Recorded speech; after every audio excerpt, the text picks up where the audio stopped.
and it is my privilege to serve as the president of the Public Diplomacy Council.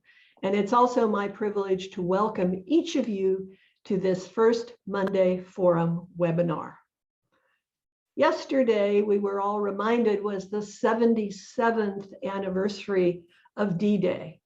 And certainly images of the landings at the beaches of Normandy remind us of the really extraordinary, incomprehensible sacrifice and service to country that those images represent. They also prompt us to think about what is our role in promoting the democratic values that were upheld by that greatest generation. And they also make us think about what opportunities should your professional association provide in terms of advocacy for public diplomacy. So all by way of saying, we hope that you will be engaged in this kind of outreach in the future, as many of you have been in the past. This first Monday Forum is co-sponsored by 3 entities. I've already alluded to the Public Diplomacy Council. The Public Diplomacy Association of America is a co-sponsor, along with the University of Southern California's Annenberg Center for Communication, Policy, and Leadership. I want to extend a special thanks to our tech host today, PDC Rising Professional member, Alistair Somerville. Alistair, we're grateful for your expertise. And Alistair has reminded me to ask you to please use the chat box if you're having any technical difficulties. He's happy to troubleshoot those with you. And for questions, as they occur to you, please type them into the Q&A box. And we will get to as many as we possibly can. I'm particularly pleased that our featured speaker today is Dr. Kristin Lord. And as I mentioned to her earlier when we were talking about the session, when you think about our mission to promote excellence in the professional practice, the academic study, and advocacy for public diplomacy, her career encompasses all of that so beautifully. So particular thanks to her. Before I turn the program over to Joan Maurer, who will do the official introduction and do her usual wonderful job as moderator of today's session. Joan is on the board of the Public Diplomacy Association of America, and with Ambassador Greta Morris, co-chairs our joint program committee. Joan, over to you. Unmuting. Sorry, Sherry, unmuting. Thank you so much. And I am absolutely delighted to welcome Kristin, who I've known for many, many years. I think Kristin has actually spent her life, I think she was born as a public diplomacy practitioner. She's been in this field forever, really. She has a PhD from Georgetown University. She's been at the State Department working for the Undersecretary of Public Diplomacy. She spent more than a decade at the Elliott School of International Affairs at George Washington, serving as an associate dean in various roles. She's been at the U.S. Institute of Peace. She's been at Brookings. She's been at the Center for American Security. And most recently, although not that recent, she served for 6 years, or more than 6 years now, as the president of IREX. IREX, I'm delighted to say, is a partner of U.S. Agency for Global Media, which is where I have my day job. And we just think the world of them. They are a really first-class, top-notch professional organization led by Kristin. And with that, I'm going to turn it over to her. Great. Thank you so much, Joan. And yes, we have a wonderful partnership with you and VOA and USAGM. We train journalists. We do a lot of events, call attention to issues of censorship and surveillance, encroachments on freedom of expression. So thank you for your partnership. I just also want to thank all the sponsors of today's events, my old friend Sherry, of course, all the old friends who are on the call. Welcome to many new friends. I also want to give a special shout out. There are a number of IREX alumni in the virtual room today, ECA colleagues, and just a number of people who I would describe as public diplomacy luminaries who I've been honored to learn from all these many years. I think Joan just called me really old. So, but I'm proud of it. I'm proud of it in public diplomacy. So let me just tell you a little bit about what I was hoping to accomplish today. My main point that I'd like to make with you today is that it's time for all of us to remake the case for public diplomacy and to make it relevant to a new era. When we think back, public diplomacy was so a product of the Cold War and the post-Cold War era, then the product of 9/11, then it was so influenced by the wars in Iraq and Afghanistan, then the beginning of President Obama's term, and then President Trump, whether you think this is a feature of a bug, he did not rely so much on the longstanding deep institutions within the bureaucracy to carry out public diplomacy. His own personal style and message tended to dominate, not carefully crafted long-term public diplomacy strategies. And it's not that those things weren't happening, they were, with great professionalism by all involved. But in terms of the conversation about public diplomacy, it had a way of calling more attention to his voice and less attention to those institutional and professional programs that continue to go on and have great impact throughout the administration. So now we're at a very new era. And so what I'd like to do is just to share a few of my thoughts about how I think we can make the case for public diplomacy relevant. I'll weave in some talk about IREX, and I know Joan's going to ask me some questions about IREX. And then I'm really hoping, though, that this will be the start of a conversation so that all of us together and the incredible wisdom that's in this group can hopefully shape the thinking of the new administration and all the other actors that need to play their role. So with that as an introduction, I'm wondering if, Alistair, you could put the first slide up. And you can go to the next one. Thank you. So there's so many things I could say about how we could make the case for public diplomacy, but I'm just going to touch on a few, and I'm going to watch the time so we have plenty of time for discussion, and we're going to end on time. The first thing I'd like to talk about is how we really make the case for linking public diplomacy to current foreign policy priorities of the Biden administration and also the Congress. Another point I want to make is how we can show measurable impact in public diplomacy. ECA is making great strides here. It's actually been a bit below the radar. They have their new mode framework, the monitoring data for ECA, which is rolling out. I'll give some examples of how IREX is measuring and showing impact, and I think all of us can continue to do this even better. The third thing I wanted to mention is I have been spending a lot of time on Capitol Hill recently, and with some members of the new administration, I co-chair the Alliance for International Youth Development. Up until recently with Susan Reichley and Patrick Fine, who many of you know, we've done more than a dozen meetings on Capitol Hill and with the administration. And I really think today's global youth boom is a big public diplomacy opportunity for us. So I'll talk about that. And then, as it says here, I hope we can turn to a discussion. Next slide, Alistair. And then the next one, please.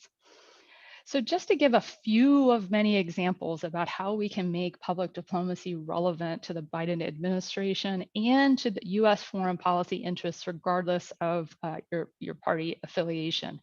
The first is that geopolitical competition has really resurged, I think, in terms of how we think about public diplomacy. Competition from China, which is very sophisticated in its use of exchange programs, in its work with media. I saw in the news this morning that China is ensuring there's a new extension campus of Fudan opening in Hungary, where there's a bit of a shift going in terms of how the country orients. Is it going to orient to the West and to the US or elsewhere? Obviously, China is trying to influence those conversations. The Russians, of course, are also long-term players in public diplomacy. I would say they have more of a strategy of disruption. But again, public diplomacy has to be absolutely key to our own response, to us getting our own values and messages and out in the world, as well as building those kinds of relationships that will help us achieve our foreign policy objectives. Another one I want to call attention to is countering disinformation. I mean, this is something that has not been completely new. Many of you are well acquainted, worked hard on countering propaganda during the Cold War, but we're at a whole different level right now because of social media, the speed that disinformation and misinformation can travel, the decentralization of the low cost it takes to reach around the world. And the Russians have really been very adept at spreading disinformation, not just through false narratives, but also simply by amplifying very real divisions and conversations that are occurring. Other actors do this too, the Chinese, the Iranians, but the United States can have its own strategy to counter disinformation that has public diplomacy as a key piece. That can be support for extending quality broadcasting and independent media out into the world. It can be supporting local actors who are providing accurate, high quality information through media and civil society. It can be through building citizen resilience to disinformation. It can be by building networks of professionals and individuals who share a certain set of values and want to spread accurate, objective media and information. Countering authoritarianism. We all know that authoritarianism is on the rise around the world. I'll talk about the global youth population later, but we have to remember that these young people do not remember the Cold War. They do not remember the image of the United States as that beacon of freedom. They have seen China, Rwanda, Singapore, other countries with different models be very, very successful. Democracy is about institutions, but it's also about norms and values. And so if the United States and its allies are going to mount a challenge to growing authoritarianism, it is going to take an effective public diplomacy strategy as part of that strategy, overarching strategy. I want to talk about COVID recovery. There's been a lot of talk about vaccine diplomacy, about the Chinese role, about the Russian role, about the US role. And I think this is a narrative that's not yet been complete. I think originally the thinking was that the United States suffered a major hit to its image. We didn't see it do, in many people's eyes, a good job of countering COVID, of distributing a vaccine. We were slow off the mark. That now is, I think that narrative may be shifting, but I think this will have a major impact on how people view not just the United States and US policy, but also the US system. How effective was the United States at ending COVID? How capable is our scientific prowess and our ability to distribute the vaccine? What kind of country are we in terms of our own vaccine diplomacy compared to some other actors? I think this will be key. Climate action. It's not just about making sure people around the world know what the United States cares about with regard to climate action and have accurate facts. It's about building networks of people who can take action. It's about within countries, making sure that citizens are able to make their voices heard to politicians who will ultimately make decisions and trade-offs. Really, there's so much that can be done on public diplomacy to bolster the climate action agenda. And then lastly, let me mention fighting corruption, which is another Biden administration priority. I'm not talking about fighting corruption at the street level. I'm talking about government corruption, but ordinary people do play a role in whether they think they can take action. They can play a role in sharing best practices and networks. They can form transnational alliances. They can become schooled in the most effective techniques. They can bolster each other's confidence and in fighting corruption. And again, one can imagine a whole interesting array of public diplomacy programs, including cultural programs that could help with this. Next slide, please, Alistair. So let me talk for a minute about showing measurable impact. And sorry if I keep looking at my watch. My viewing panel isn't showing me the time. Next slide, please, Alistair. Oh, no, not that one. There you go. Thank you. So in terms of showing measurable impact, like I said, I think public diplomacy as a community has made great strides, and I did already give a shout out to ECA and MODE and all they've been doing. I think we can do better, but I just wanted to show you some of the ways that IREX is trying to capture impact. This is often at the direct instruction of ECA because we're very proud to implement many of these programs on behalf of VCA. And I think that when we talk to folks outside of US government about impact, these are the kinds of things that resonate. You know, they want to talk about views of the United States, building the capabilities of participants in exchange programs so they can drive positive change in their own communities. We want to talk about their own confidence in promoting change, and we want to talk about their, you know, what they've done to help Americans understand the rest of the world. And I know that's for this community always a big issue. You know, it's not just about us pushing out messages; it's about us listening and learning. And I think trying to have data that show that as well is important. So you see here, this is the Mandela Washington Fellowship Program for Young African Leaders. It's part of the Young African Leaders Initiative. Again, it is a US Department of State, Bureau of Educational and Cultural Affairs program that's implemented by IREX.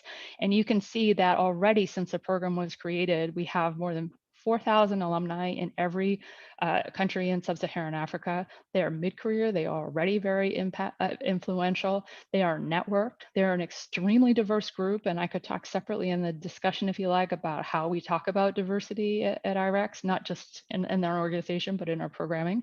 You see we also have the US reciprocal exchange participants listed here. We have more than 220 of those, so we're continuing to build those ties by sending Americans back to Africa. And also we've had more than 50 educational institute partners. These are universities or different pieces of universities. Sometimes we have more than one school who's a participant, which is why we framed it the way we have. But let me call your attention. I'm not going to just read these slides to you, by the way.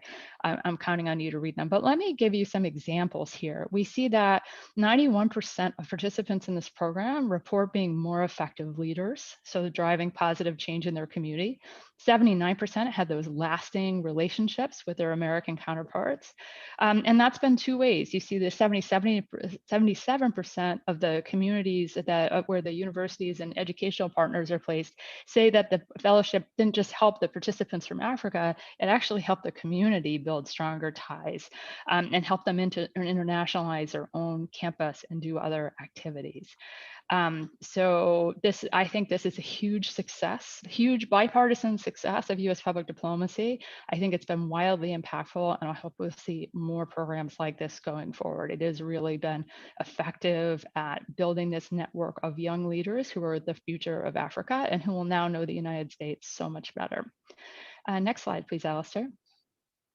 Then let's look at the Thomas Jefferson Scholarship Program. This is an exchange program for Tunisians. I want to say one thing we're particularly proud of with this program is that a very large percentage of them come from outside the capital of Tunis. So including some very border communities where extremism has been able to take root, where there's a very high level of unemployment, poverty, and so on. We all know that Tunisia is a very fragile democracy, but it is the bastion of democracy in the Arab world right now. And so I'm very proud of that, what this program does. And I think some of these statistics help to capture that impact along with the narrative when we talk about it. And I'm not going to say every time, these are all US State Department, Bureau of Educational and Cultural Affairs programs that IREX is proud to implement on their behalf, and on behalf of the taxpayer, I should add. So you see that people improve their skills as individuals. They think that they are take on leadership roles. They believe they have been exposed to opinions that enrich their thinking. And also, this is captured slightly awkwardly here as I'm reading it, but their employment rate is actually double the national average. So when I've been to Tunisia and met with employers, they are hungry for graduates of this program because of all the soft skills they learn through their exposure to classes and professionals in the US, as well as some of the special training IREX has given them. 1/3 of alumni have started their own initiatives, reporting 5,000 beneficiaries. And so one thing we try and do is map what we call the ripple effects. What is the impact on the individual that comes in the exchange program? What is the impact on the community in the United States? But also, how do those exchange participants go on and benefit their communities back at home? I think that's somewhere where we can even continue to enhance our measurement of impact in the public diplomacy community. And 92% say they've strengthened their professional network, so not just with Americans, but also with each other, which has its own benefits. Next slide, Alistair. and I'm going to try and go quickly. The Global UGrad Pakistan program, also an ECA program.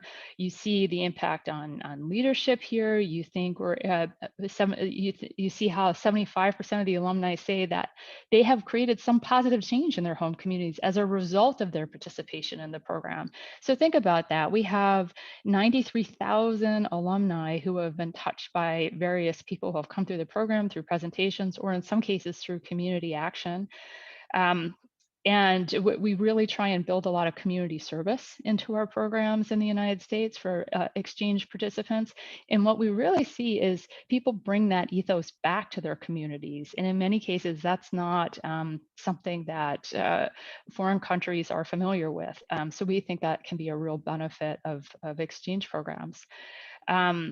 We see them going on to university at a higher rate than their peers. We see them getting jobs at a higher rate than their peers. And we see that 97% of alumni have maintained relationships with Americans they've met during the program. There's a 10-year evaluation of this program on our website for anyone who's interested. Next slide, please, Alistair. Another example, this is Community Solutions Program, wonderful program for mid-career civil society leaders and social entrepreneurs who are making change in their communities. We're really focused on giving them a set of skills, embedding them with American organizations, giving them networks, giving them support. And as you can see, what we've been able to measure here is that there have been over 300,000 direct beneficiaries of these alumni programs. So helping the Congress, helping the administration, helping the taxpayer, just see the huge ripple effect of exchange programs. And then you can see how widely they've touched the United States. You can see on the map, you can see these alumni just from this one program have been in 129 American cities in 40 states and Washington, DC. So again, I think really important to be able to illustrate this to the people who are paying for it. Next slide, please, Alistair. And then let me talk about one of our favorites, the Fulbright Teachers Exchanges, again, an ECA program. And I think this kind of data helps people show the impact of public diplomacy and the low cost. So let's take 1 year's investment in the Fulbright Teacher Exchange programs. These are just secondary school teachers. 400 educators is the typical number of people in the program each year. They reach 75,000 students in turn in 1 year. And then the long-term impact is that just from each group of 400 teachers, they have 1.5 million students they'll reach over the course of their careers. They're influencing how they view the world, how they view the United States. They may have a much more nuanced view than other teachers who may not have had this opportunity. So just think about the impact and the ripple effect and the extremely low cost compared to other instruments of power. And I think, when we put this in front of leaders and also with the price tag, I think people in public diplomacy tend to be a bit embarrassed about the cost.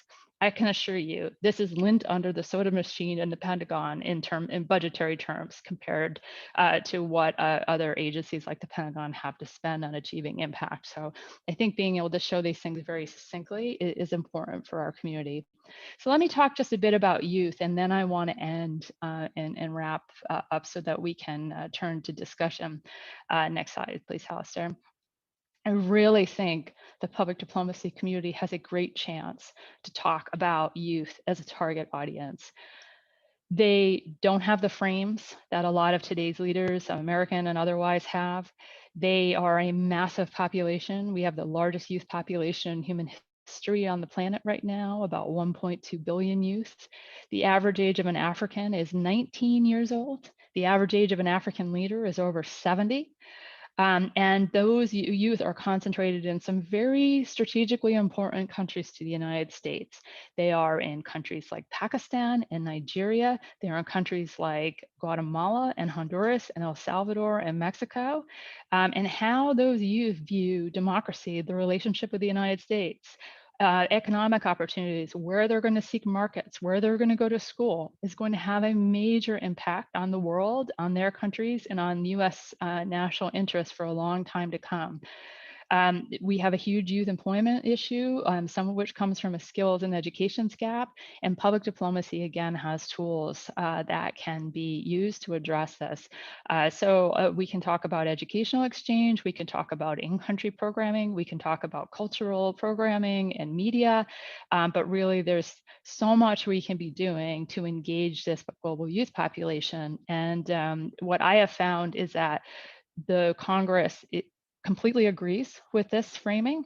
They do so on both sides of the aisle, but they aren't aware that we are actually wildly underfunded in the US government in order to engage this critical population on all the dimensions we need to engage it. So again, I'd like to urge this community, let's have a collective voice.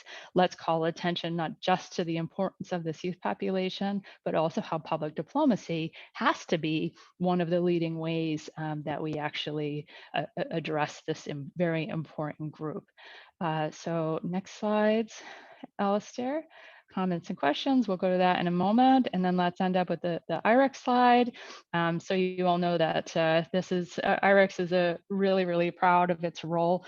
We do work quite a lot with the U.S. government, but we also work with a lot of other partners and non-U.S. government funders around the world. And I'd be happy to answer any questions you have about that work too. But I think it's time for me to wrap. So why don't we take down the slides, Alistair? Thank you for your help. And Joan, I'll turn things back to you. That was fabulous, Kristin. Really great. And I love the lint under the Pentagon chair comment. Listen, I'm actually not going to ask you a question. I've got so many great questions in the question box already, but I just wanted you to tell us what IREX is now. In the old days, it was just an exchange program, and I think you're a lot more. And if you could just quickly tell us about IREX, that'd be helpful. Thanks, Joan. Now let me just give you the fast facts. And I know many of you know IREX for different things, our role with exchanges during the Cold War, for media, and so on. But now we are a global education and development nonprofit that promotes more just, prosperous, and inclusive communities and societies around the world. We do it by investing in people and the conditions that help them to thrive. In terms of size, we are going to cross the $100 million revenue threshold this year on July 1 in our next fiscal year. We have more than 500 staff, more of them are overseas in the US. We work in well over 100 countries. We are headquartered in the US and have offices in about 17. And the key areas of our work are our leadership programs and exchanges programs, our youth programs, our communities and governance programs. Some of you will be happy to know that we've had major libraries programs in there. So I just want to throw that in as a special shout out. Our information and media programs, which focus not just on supporting independent media and protecting journalists, but also on building citizen resilience and disinformation, and then extending access to quality education, information, education through formal school systems, teacher training, and then through informal mechanisms like youth clubs, community centers, and so on. So that's a very quick 101. And if I left anything out, please tell me, Joan. Well, I know it's just, yeah, you're everywhere, and we work very closely with you, as you know. And with that, I'm shocked at how many great questions we've got, and so many of my old colleagues and friends are asking them. But I'm going to turn. We have a question from former Senator Gordon Humphrey of New Hampshire, who might be able to help us on some of the fundraising issues. And his question is the following: should we create a 21st century USIA to give public diplomacy priority, focus, and visibility it urgently requires? If not, then what is the remedy for the chronically vacant office of the Undersecretary for Public Diplomacy and the lack of standing that PD has suffered in the State Department? And he notes that Brian Carlson, former ambassador and PDC member, has come up with a statistic that since the Undersecretary was created, it has been vacant 40% of the time since 1999. So over to you, Kristin. Thank you for asking me an easy one to start out, Joan. I know this will get some hackles out, but Senator Humphrey, thank you for your question. My answer to should we create USIA is no.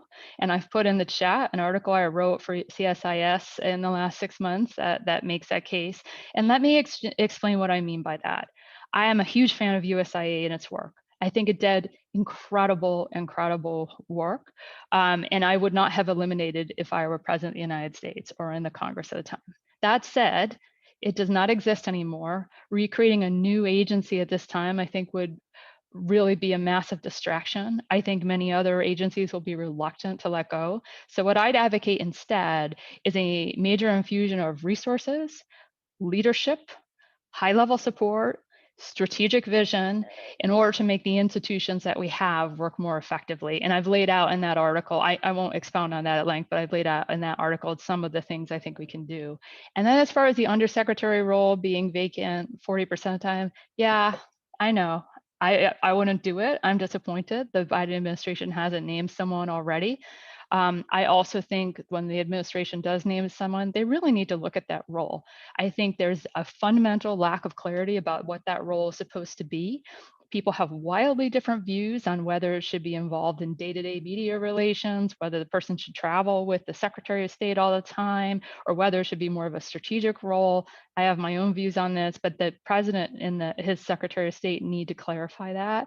They need to clarify the roles related to USAGM with regard to the Pentagon, with regard to USAID, with regard to MCC, lots of other agencies, Peace Corps. And so I think that not only do we need a person in that position and a strong leader, we need to empower that position, and we need to be fair to that person by having real clarity about what his or her role is going to need to be, because that is all of those things have been lacking. And then we need to resource it effectively, appropriately, so that that person can have a hope of being effective. And I think that the reason we hear like murmurs recurring about recreating USIA is because, you know, people on the Hill want to see certain things. And I think we can see the things they want to see if we actually invest in these programs, but also give that person much more authority and strategic clarity.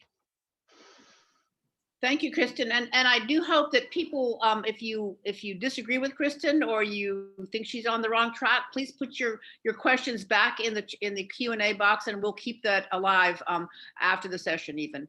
I'm delighted to see that my old colleague in journalism, Joyce Davis, who was a extremely well-known journalist in her time, and she's writing in from Harrisburg, Pennsylvania, which, again, she's outside of DC, and she's got some great questions. She said a lot of the interns from the World Affairs Council in Harrisburg, Pennsylvania are attending this session. Her questions are twofold, basically. One is, how is public diplomacy now grappling with presenting America as a diverse society, including African Americans, Latinx, the whole panoply? So that's her first question. And her second question has to do with fake news, and has the challenge of fake news, how has fake news hurt our public diplomacy? Thanks, Joyce. Yeah, Good to see you. great questions, and I will answer them, but I can't give either one of them full justice. They're very, that's a very rich area. I could write a book on each and not cover. On diversity, how are we going to do this? I think, first of all, we have to do what public diplomacy experts and professionals have always done. We need to be honest about the United States. There can't be spin. We can't say that we have total racial equity or harmony in this country. We need to, you know, the whole I believe in the warts and all view. It gives us credibility. And I think that we need to start by the US obviously trying to walk the walk here at home in terms of racial justice. We need to talk about it honestly in public diplomacy, but I think we need to use it as an opportunity to engage as equal participants in a conversation, to show how we can be partners, to show how we all have a shared interest in advancing and defending human rights, no matter what that looks like. And it gives us a chance to talk from a place of humility and learning. I think that's approach. I'd like to see a lot more diversity in US diplomatic ranks. I know that's a priority of the administration, but I would like to see them carry it out. I'm absolutely delighted that our friend Linda Thomas Greenfield, who understands public diplomacy better than most other humans on the planet, is in such a prominent role and an advocate for diversity. But you know, we also need to make sure that our foreign service and public diplomacy officers, who are, by the way, more diverse than other diplomats in the department, we need to make sure that they're also reflecting the best of America as well. With respect to the fake news challenge, you know, I talked about it by framing it as disinformation rather than fake news, but it's a huge challenge. If people don't know what to believe, first of all, people can believe lies, but they can also just not trust anything anymore, which is almost one of the biggest risks. And it's one of the main goals of the Russian campaigns. It's not just about trying to get another narrative out there. It's just making people give up and not engage and not trust anything. And so I do think it's a huge challenge. It bears on public diplomacy. Public diplomacy can help to build trust in quality media institutions. Public diplomacy can help get accurate information out there, but not just accurate information, because fact checking by itself isn't effective enough. We know that from the research. We need to have institutions and voices that people trust, and we need to have them in the places that they're going for trusted news. That's different from, traditional media, thinking about media in a very traditional way only. We can also give citizens skills to consume information more critically. I'm proud to say IREX is a global leader on this. You're welcome to look at our impact data on our site, but we know that helping people to recognize emotional manipulation, understand the agendas of people who are sharing information, recognizing how to just sort fact from fiction, we have evidence that small interventions change people's behavior in a lasting way. So I think there's a lot more we can do to scale that up. So I'll stop there because I know there are many more questions, but I know I only scratched the surface.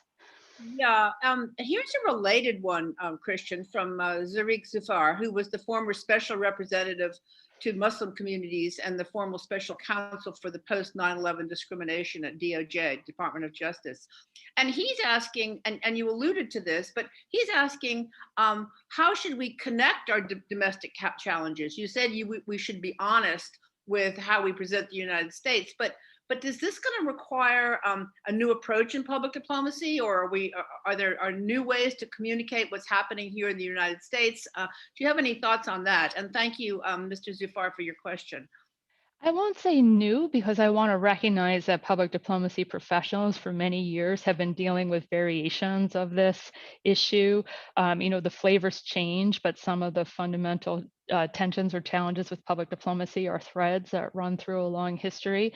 But I think what we can do is look at some new approaches or new spins on old ways. I think, first of all, we have to recognize that policy is always very important. And what people think of US policy is always going to play a big role, regardless of what public policy does. So let's just put that aside. Nobody's saying otherwise. But, I think there's still a lot to do to explain US policy, to explain the diversity of American society, to engage people in respectful conversations about differences. We can do that on social media. We can do that in programs. We can do that through exchange programs, bringing people from very different kinds of backgrounds, whether they're predominantly Muslim countries, whether from other parts of the world, to the United States, so that not just they, but Americans can have that chance for genuine dialogue and exchange. There's a lot more that can be done now on social media platforms and frankly, on Zoom. We've learned a ton. We've been using leveraging technology for a long time in our programs, but I have to say the last year taught us all kinds of new things. So, the cost of engaging people in virtual exchanges, which aren't a substitute for in-person, but they are a great and a really impactful complement. I mean, there's so many new and creative things we can be doing. And of course, you have to freshen it for a new time. You need to engage the music, the culture, the voices that matter to the communities you're trying to reach. We can't just pull back out the things that maybe I thought of when I was a young person or an American did. We have to look globally. So I just think we always need to be looking for a fresh and innovative take. And frankly, we have a lot of powerful new tools that we could be exploiting much more. Yeah, I think that's some great comments about how we were talking earlier among ourselves about how these Zoom meetings, while people sort of complain about them, but they actually level the playing field internationally, make people have people in far-flung places have the same platform that we have. And so that's really been very helpful. I'm going to turn now, because we've got a number of questions and comments about the Biden administration, and if you have any thoughts about how they're moving forward with public diplomacy. And I might just add that Paul Foldy, formerly of Senate Foreign Relations Committee, has just put a link in there in which he mentions it's a story about the Chinese supporting the Fudan University in Budapest. So thank you, Paul, for being here, and look forward to your thoughts as well. Michael Anderson of the PDAA, Public Diplomacy Association of America, asks if you've had a chance to study the Biden FY 2021, I guess we're looking at now, budget proposal on public diplomacy, if you've got any thoughts on that. And related to that is any word, any sneak preview of who might be in the running for the Undersecretary of Public Diplomacy? These are all great questions, and I'm going to disappoint. And special shout out and hi to Paul. On the any sneak preview of who they're talking to for the undersecretary, honestly, I haven't heard anything for weeks and months, not even rumors. And I don't know what that means. No one I've asked or talked to seems to know, so I have zero insight. I am delighted, though, getting to the first question about where they're headed. I'm delighted that Lee Satterfield has been nominated as the Assistant Secretary for Education and Culture Affairs. I think she's going to be great. She's very experienced. She's served in ECA. She's been a president in Meridian. I think she's politically connected. She's respected in foreign policy circles. So I feel optimistic about that. I'm also still waiting. Who's going to be head of USAGM? I haven't heard a peep about that. I had my own hypotheses, but I've just learned before this call that they don't look very likely. And then other key roles, like we're talking about disinformation, the Global Engagement Center. I mean, I haven't heard much about this. And there are some people in the Biden administration who just really get public diplomacy. Secretary Blinken himself talks a lot. I remember even during the campaign would talk about the Young Leaders Program, like YALI and exchange programs. And of course, his wife was the assistant secretary. So he has his own insight. So I think he understands it. I think they trust career diplomats in this administration, and I hope that public diplomacy officers will have a role. But honestly, I think their hair's been on fire. They just have a crisis a minute, and I haven't been hearing very much about where they're really headed. And I just don't think it's been a top priority so far. But I hope it will become a top priority. And forgive me, anyone in the Biden administration, if that's not true. I haven't heard anyone talk about it as a priority yet, even though I know people really believe in public diplomacy. With respect to the budget, I haven't studied the public diplomacy piece of it yet. I mean, just generally, I'm pleased to see that overall spending on diplomacy and development is up. We know some of the priority areas, but I haven't seen the in-depth analysis of public diplomacy specifically. But if someone here does, please share, because I'd be interested to know that. Well, you'll be happy to know that Paul Foley just nominated you for the art position, Kristin. Well, no one from the people in the places that matter has called me. So thanks, Paul, but I'm not on the list. Okay. My Greta Morris, who co-chairs the program committee with me at PDAA, has a couple of questions, and I think they're very relevant over the last year. Basically, the role that COVID, you turned to a little bit, and you mentioned that you thought that actually maybe COVID could turn out to be a plus for PD for the United States. So maybe a little bit about the effects of COVID on public diplomacy, on exchanges. I mean, we talked about the social media, but also the issue of disinformation and COVID. Maybe you could touch on that briefly. Yeah, that's a very rich question. So what will COVID mean sort of overall big picture for the US image? Very interesting question. And I think shifting fast. I think the last year was pretty bad for the US in terms of our image. I think we got a lot of very negative press internationally about our response. It was, adversaries really pointed to the slow US response, a discoordinated US response, again, in their view, how is evidence of the weakness of our system, how is evidence of a US decline, spread this narrative very broadly to great effect and probably with a little bit of glee in some cases. And so I think that was a hit. Now, the story is evolving though, because Russia and China, for instance, had been much more aggressive in exporting their vaccines, got a lot of goodwill, got a lot of credit for caring about people outside their borders, unlike the narrative goes the United States. I think that's shifting a bit now as the efficacy of the vaccines is in question, as the efficacy of the American development vaccines seems to be incredibly robust, including against the variant. experience. As the US is actually going back to normal at a far faster pace than the rest of the world, you see the Biden administration starting to be willing to share more vaccines internationally. I hope that will accelerate quickly. There are a lot of reasons: humanitarian, economic, self-interest, but public diplomacy is certainly belongs somewhere on the list. I personally wouldn't put it at the top, but it belongs on the list. So I do think that that story is being written, and I'm not sure how it ends. All I want to say is I think it looks a little better now than it did 3 or 6 or 9 months ago. With respect to public diplomacy programming, holy cow, what a year it's been. We have designed and redesigned programs so many times. It's absolutely incredible. You have no idea the Herculean efforts our IREX team went through to get people back home, from to Mongolia to Tunisia, you name it. It was unbelievable how creative and determined they had to be. We have managed to run some programs, in-person exchange programs, despite COVID. We had a number of Fulbrighters in the country this fall at campuses that were open. We followed all the proper precautions, but we've also really been innovative in our use of digital platforms. So I'll give an example. We were really proud to be selected to implement the Young Leaders of the Americas initiative, which is an ECA program that supports young entrepreneurs from across Latin America. It has typically 280 people in it a year. They have intensive training to help grow their businesses, help promote it, help create more employment in their communities, and then they embed in a US organization to further learn. So there's a networking element, there's a skills and education development, there's a leadership development piece, and then there's like this deep exposure to American society. We did it for the first time in January, completely online. We embedded all of these people in virtual internships or professional development experiences. I would say overall it went phenomenally well and better than any of us could have expected, but we're still extracting all the lessons from this. So it's just an example of what we had to do to adapt in the last year. But some of it was bad, and people lost things, and you can't do every program online, and it's different. But we also learned a lot of things at work. And Joan, to your point, it does level the playing field.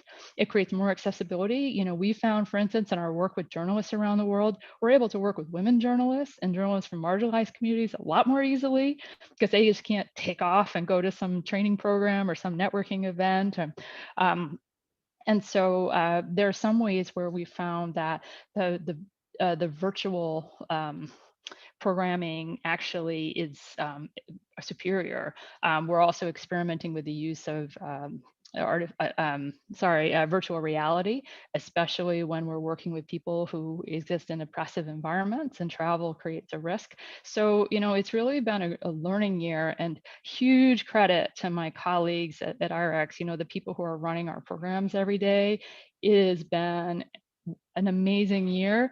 It's been an incredibly challenging year, and they have just been innovative and persevered and done just a super job. So my hat is off. I'm just the one who gets to stand here and look good, but it's all their work. Great, thank you, Kristin. There are a couple of people who have comments that I'd just like to recognize them. They're not really questions. Deborah Trent has suggested that the Thomas Jefferson Scholarship Program in Tunisia be linked a little more closely to the U.S. MENA Experiential Partnership. Apparently, efforts to help Tunisians learn more about the financial situation. She suggests that maybe IREX would look into that, which sounded like a great program. I know IREX has worked with us in Uzbekistan, USAGM, on financial literacy in Uzbekistan, which has been a fantastic program. Peter Kovich, who's a former FSO, he makes a comment that that PD has to come from the ground up. Your public diplomacy officers really have to understand America, and that and internet has maybe not helped that understanding. So I just make that as a comment. We have a question from Bridget Surchak, who is at Voice of America, and she wants to know if IREX has anything to do with the Sister Cities program, which of course has been so successful for so many decades. We don't have a strategic partnership with Sister Cities. I'm a big fan of Sister Cities, but I would be very surprised if some of our programs don't have partnerships where we place people with Sister Cities or have some tie, but it would be at the project or program level and not an institutional level at this point. But there are so many wonderful things we'd love to do.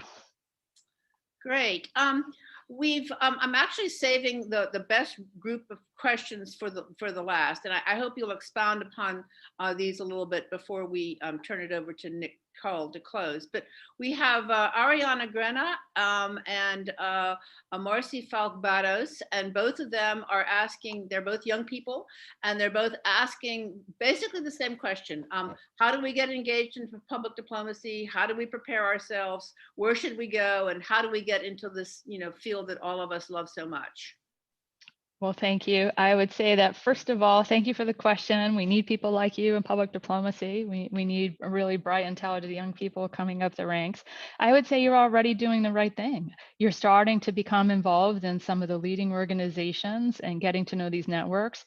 Honestly, the members of these organizations have much more experience than I did. I've never been a public diplomacy officer. I've worked on public diplomacy, but I've never sort of come up through the ranks in the Foreign Service like many of the folks here, or worked at USAGM or VOA, or I never worked at USIA.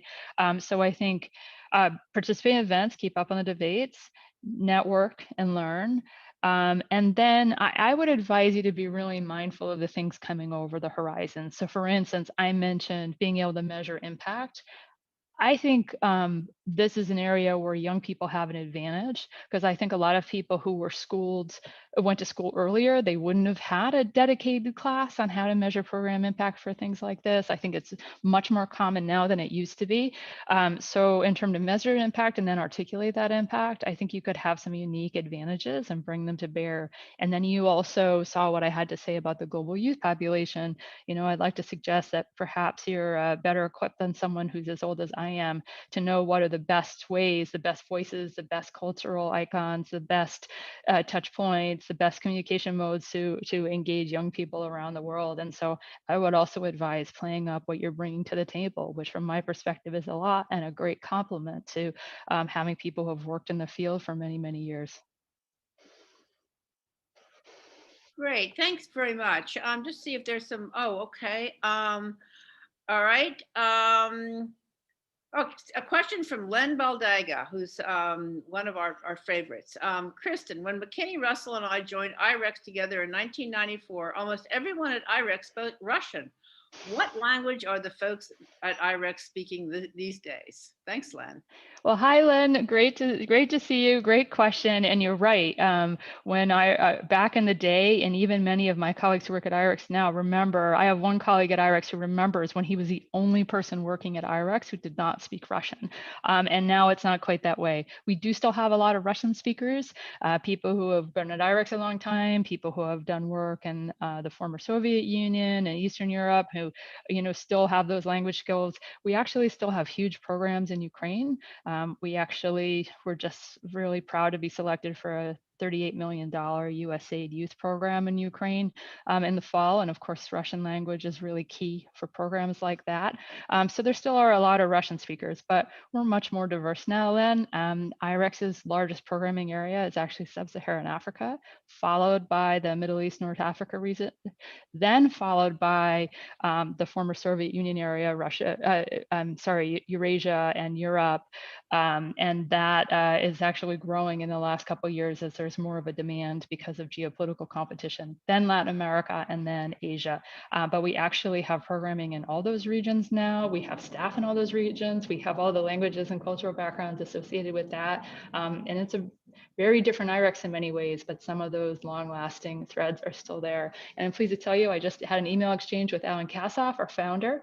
He's still alive and well and spry. I had lunch with him a while before the pandemic, and he's going to be giving a talk at IREX soon on why he created IREX in a time of great geopolitical competition. So we still have ties with the folks going back to even the beginning. Well, that is great. And thank you, Len, for bringing us back in history there. With that, Kristin, that was just a real tour de force. And it's just great to have people like you who are not inside the government, but are working with the government in such close cooperation. And I thought it was a great presentation. I hope we'll keep your slides available. I know that has been recorded. And with that, I am going to turn it over to Professor Nick Cole of USC Annenberg. And Nick, we're going to ask you if you could sort of reprise the event, come up with your comments on where we're going, and any kind of feedback for Kristin. And Kristin, it's been a real a delight to be with you. Thank you, Joan. Thank you so much to everyone, and greetings to Nick. Thanks, Kristin. It's great to see you. And thank you for a wonderful, wonderful presentation. For me, the most important thing that you flagged from IREX point of view is the significance of youth. And I think that it was very interesting when you emphasized, we have to provide credible news to youth, but it has to be at the place they actually get it. And listening to you reminded me of the importance of meeting people where they actually are, and how talking in other countries with public diplomats and people who want to promote public diplomacy, they are still thinking in terms of the media they grew up with. I did a testimony in Canada with a Senate committee looking into Canadian cultural diplomacy, and not only were they unaware of, they really had no idea that the most famous person in the world in a particular demographic was a Canadian, because she was a YouTuber, and she already did this person concerned already did diplomacy as a spokesman for the UN, and they hadn't even heard of her. So the idea of bringing her in to speak for the Canadian interests or anything just wasn't on the table. So important to meet people where they are. And the other thing that I think came out from the questions, which is really important, is that we can't fake it, and we have to think about the issues that youth are concerned with and make sure that this country is delivering on their reality around those issues. And this was a case in the 1950s where USIA had to lobby around civil rights and say, let's pay attention to civil rights. And today we have to pay attention to issues around diversity. And, IREX's number one area is sub-Saharan Africa. I don't think sub-Saharan Africa is going to be impressed with the United States if there is ongoing and visible racism at such a level in this country. And we have to make sure that there is a public diplomacy voice reminding the government, just one more voice reminding the government that this needs to be tackled. And the failure of Americans to engage civilly with each other needs to be tackled going forward. And all those themes I could see within what you were saying. So thank you so much for your presentation. It's great to know that you're there, keeping IREX going, leading it into pastures and areas new with all the right, hitting all the right marks, and wonderful to see you. I just wish we were all together in person. Thank you, Nick. Thank you, Nick. And just one last note, we will be having a mid-June program with a Turkish journalist. So all of our guests, please watch out for that announcement. And then we'll have our first Monday in July. So keep an eye out for the programs and keep joining us. And with that, I again want to thank our tech host, Alistair Somerville, a nice youth part of our program. So Alistair, over to you, the tech. Thanks so much. And thanks, Scott, Kristin. Bye-bye. Thanks, Joan.